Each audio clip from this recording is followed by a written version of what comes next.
సంగారెడ్డి జిల్లాలో దొంగలు హల్చల్ చేస్తున్నారు. చౌటాకూరు గ్రామంలో దుండుగులు బీభత్సం సృష్టించారు. 3 ఇళ్లలో అర్ధరాత్రి గుర్తు తెలియని వ్యక్తులు ప్రవేశించి విలువైన వస్తువులను ఎత్తుకెళ్లారు.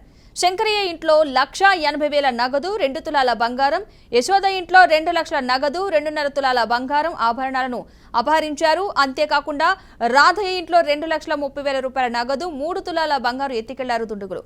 బాధితుల ఫిర్యాదు మేరకు పోలీసులు ఘటనా స్థలానికి చేరుకుని వివరాలు సేకరిస్తున్నారు.